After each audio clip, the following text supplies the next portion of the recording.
Hi, I'm Divya. Hi, I'm Karan. Welcome to the 18th episode of Thinking on Thinking. Today we talked about the differences between courage and daring, which from the outset seemed like very similar concepts to us. As we unraveled them and explored more and more about examples from our own lives and about how we relate to both of those concepts, we came across something really interesting. And we also discussed a bunch of Dungeons and Dragons in between. We hope you enjoy.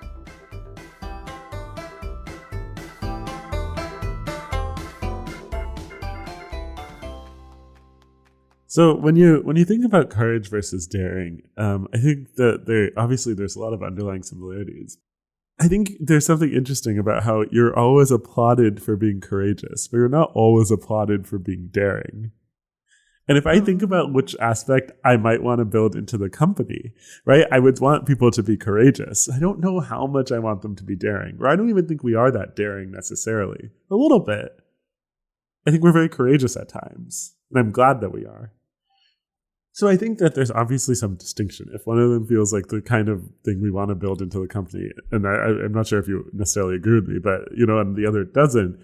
And I think also the other aspect is very true, which is one of them is always applauded, almost always applauded, socially. I wonder, okay, so it could be two things. One could be that there is a certain amount of foolhardiness that is required to be daring. Like the thing that I called self-delusion previously. But like you just need a little bit of I don't care about the outcome.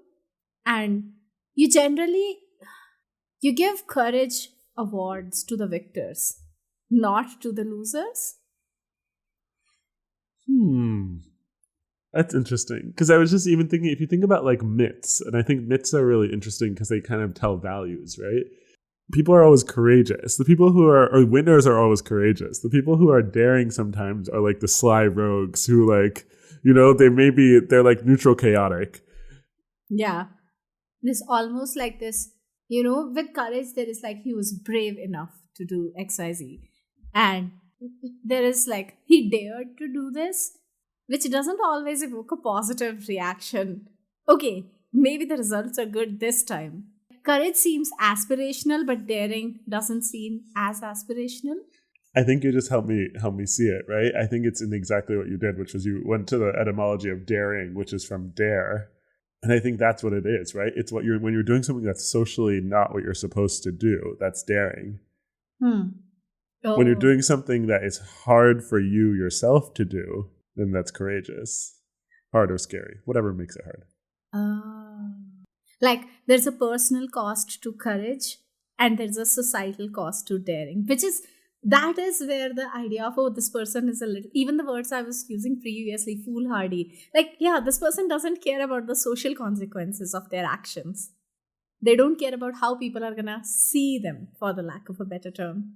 While like when you're doing a courageous act, like, people in the military are generally doing courageous acts. They know how people are going to see them. They know there is going to be a lot of applause for it. Whether they are like, it's not success or failure, but it is much more on the side of what you just said. How, like, where is the cost coming from?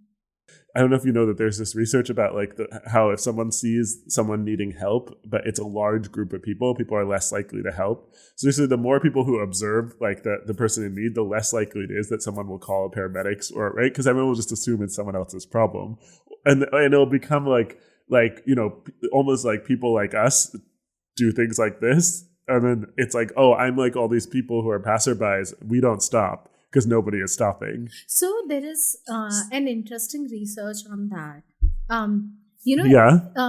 Like initially what got people interested in the passerby effect was this, what was her name? Kitty Sue or some like Katie Sue, some name like that, of this woman who got murdered in New York or some major US city. I'm sorry, I'm like really forgetting the details. But like, and none of the neighbors tried to help or anything like that. But the interesting thing is that was not the case at all. Like people came and people helped her, and like one of the neighbors who was holding her as she died was holding her hand and was like, oh, you're gonna be okay. And like the moment you think about that part of the story, suddenly it makes you question, is the passive effect real, that like people really don't care about others? And I think there is some research into, it's more of a freeze response because of the complication. Am I supposed to do something or am I not? Is there somebody who's more capable than me in this situation of taking care of this thing? So it's coming less from apathy and more from insecurity.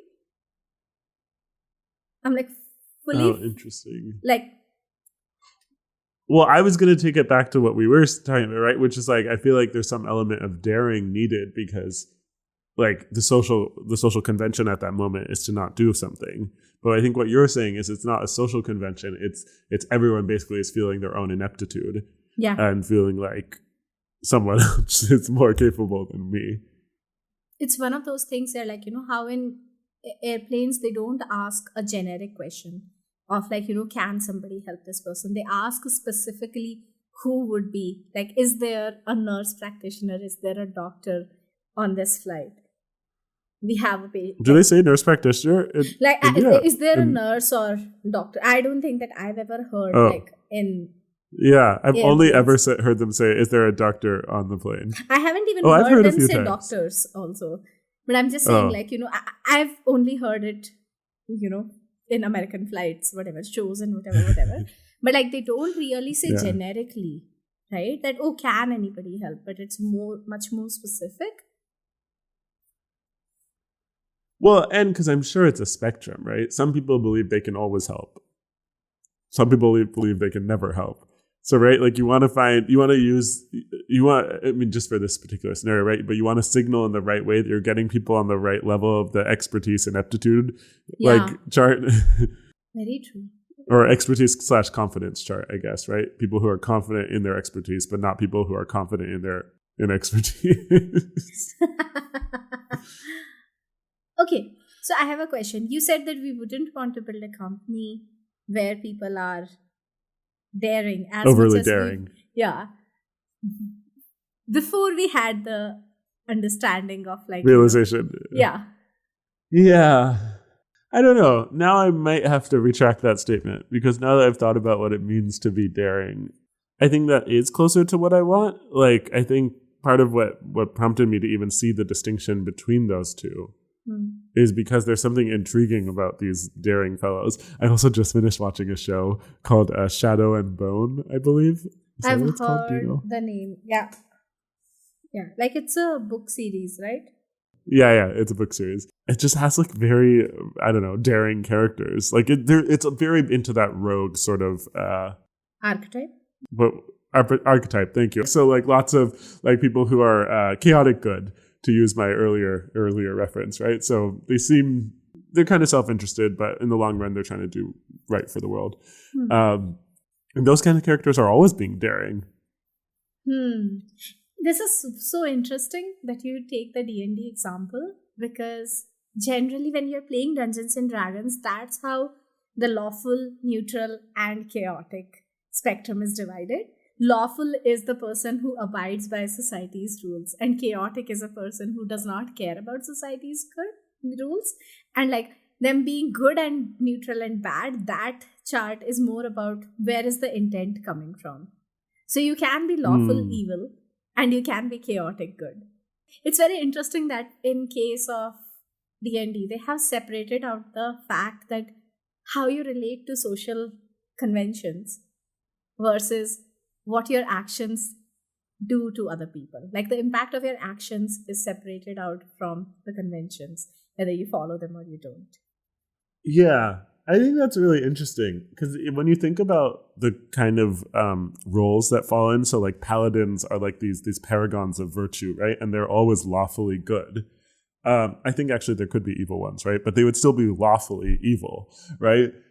And they're like knights, right? And they're always described as courageous, right? They're not described as daring, very rarely. And if they were, they would be breaking the archetype a little bit, deliberately. Oh, wow. And on the other hand, rogues are generally described as chaotic And like, so they are described as people who would be daring. It's almost that like Correct. difference between samurais and ninjas in popular culture, where like samurais are seen as these men of honor and like courage, while ninjas are these stealthy people who would make daring choices and make things happen, but are not, like, courage is not the attribute attributed to them. Yeah, and it's interesting you bring up uh, Japanese culture in that way, because I think there it's an interesting example of like, does it matter the victory or does it matter how you achieve the victory? Right. So depending on where you as a society or as a group of people are putting the focus, like it may be more important how you're doing something versus what you're actually doing. And Hmm. then that distinction between how you're, whether you are doing something in a daring way versus a courageous way can really matter, because one of them may feel aligned and one of them may not feel aligned. Hmm. Do you feel like you fall like on that spectrum of like courageous and daring? Where would you place yourself? I think there's an aspect of where you would place yourself. I also think there's an aspect of where you aspire to be, at least for me. Interesting. I think I aspire to be more daring than I am. I think I am pretty daring, but I think, especially in certain aspects and certain venues, but I aspire to be more daring even. I actually think I'm a little bit less courageous than I am daring, interestingly. And when I start to fall into that distinction is where I start to feel a bit muddled. Hmm.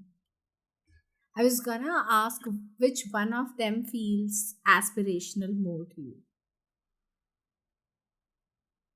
Oh, being more daring. Feels I'm more not looking to be more aspirational. courageous. Correct. Do you feel like this is like a muscle that you could use and get exhausted? So, for example, I wonder if, like, if one has taken a couple of daring decisions, do they feel more tired after that and then they no longer want to be daring? Or is it one of those things where the more you do it, the easier it becomes, and then the more you do it? I think it depends on where you feel costs and where you feel returns. Okay. So if you're someone who feels social costs more, then I think it's Like, I think that I had generally seen myself as someone who is fairly daring until recently when I realized, huh, I am way more afraid than I would like to be. And that was a sad realization, a little bit painful. Not that we started this topic so that we could talk about this, but like it's been on my mind that does it make you more exhausted because you have taken daring decisions, and then like as you continue to follow through your decisions it just becomes more tiring?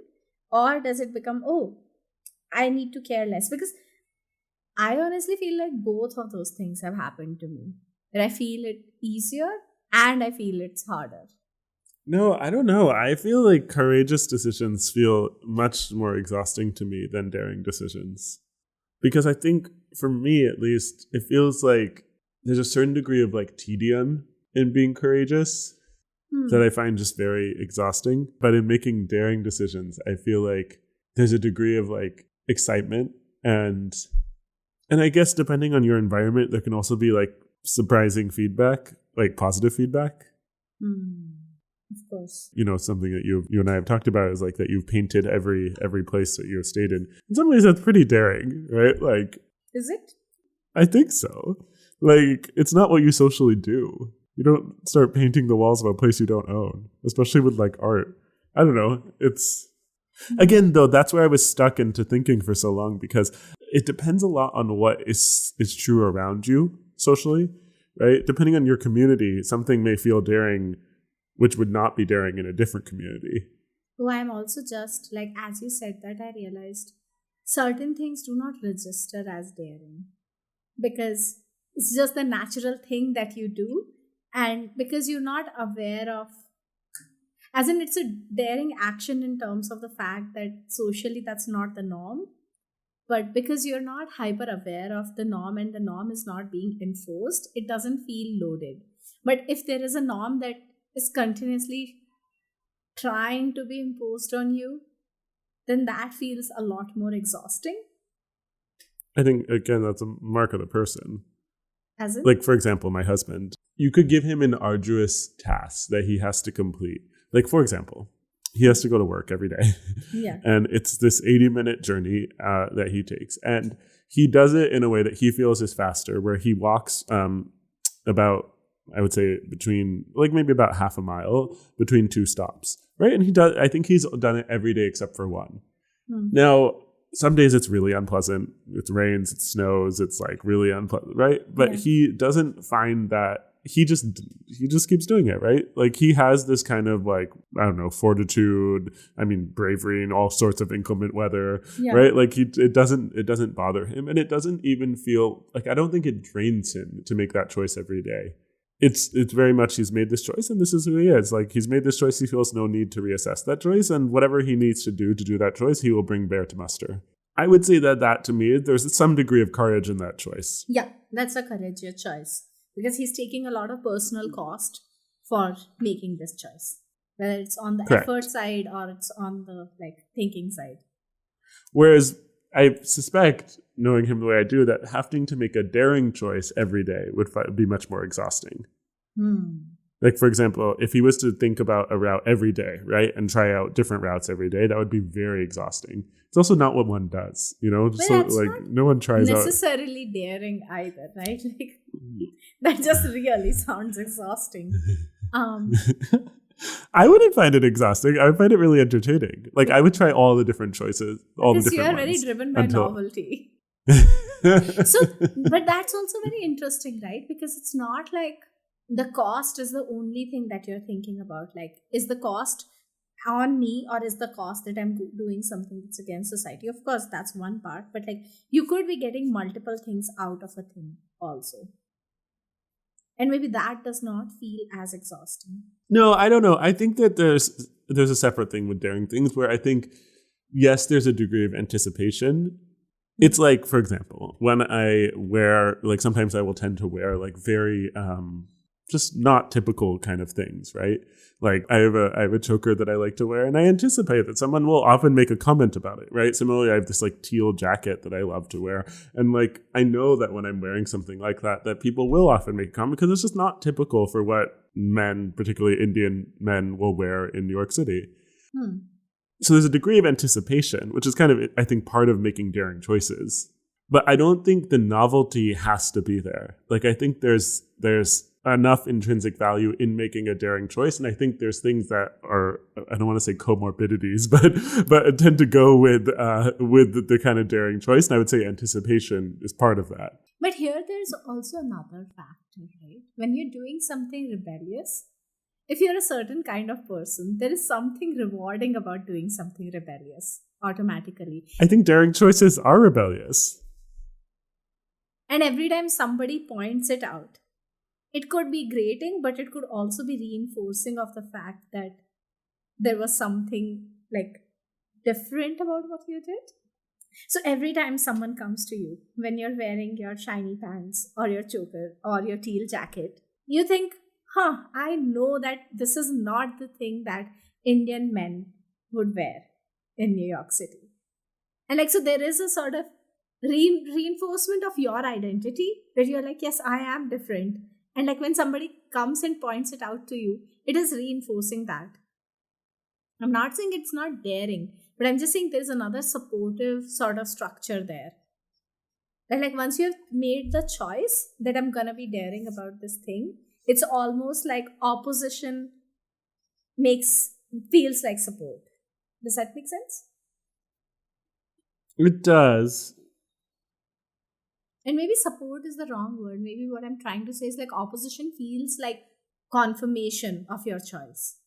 Like, yeah, all of these normies are not going to do this. I am different than these normies and I'm going to do this. That's interesting. I was also just thinking about how that fits with, there's a group that you belong to and a group you aspire to. And how your signaling or kind of like switching between your us groups kind of can impact with that. Because when you're rebellious against a group that you're part of or somewhat part of. But at some point you will find a group of similarly rebellious people, and then you will not be rebellious with them because Yeah. you're all rebellious against something else. Yeah. So I'm not sure how. I wonder if there's a point where your daring choices start to stop being as daring and they start to just being courageous Confirm. choices. They start being confirmatory, yes. And that also, like, the Yeah. thing that I was talking about, where, like, I have been feeling this thing that maybe I'm not as, like, daring as I would like to be. It's also partially this thing that you just articulated, that sometimes your daring choices just stop being daring, and that's just the social expectation from you. Yeah. Have you seen Glass Onion? No? What is that? It's a movie, Ed Norton, Daniel Craig. It's the Knives Out, the new Knives Out film. Um, Okay. and in that, Ed Norton's character says this thing that first you break the thing that everybody wants you to break. Then you start breaking things that people expect you to break. Then you go on breaking things, and you break things that people are uncomfortable with you breaking, because nobody ultimately wants you to break the system. Can you keep doing that?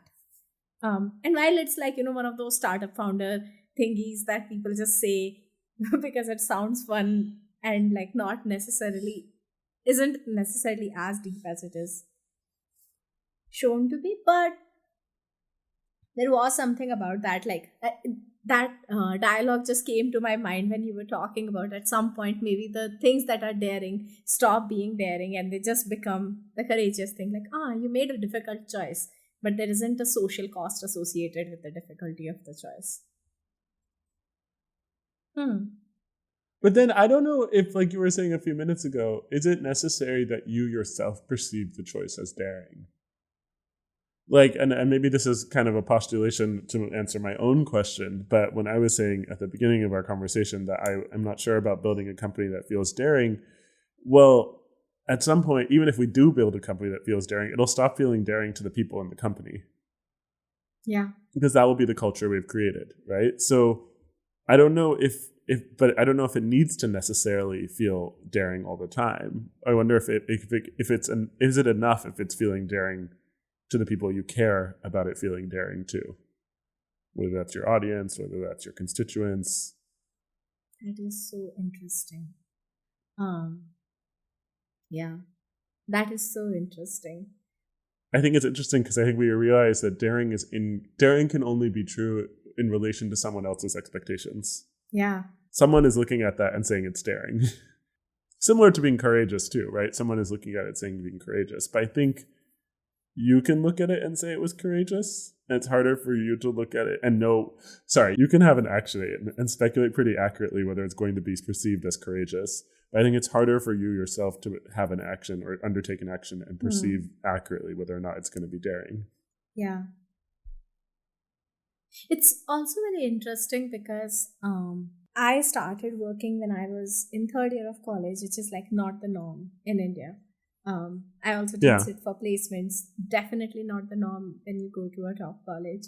And the interesting thing is, my brother and sister did exactly that. They were already working by the time they were in their third year. They had figured out a separate path from whatever their degree was. And they ended up, like, choosing freelancing life just like I did. And for them, even when I talk to them, it really doesn't feel like a daring choice. It feels courageous because it's different from, like, the easier path, quote unquote, where get a job and, like, just make some money. But at the same time, it really doesn't feel to them like it's rebellious, because the social structure around us has evolved enough.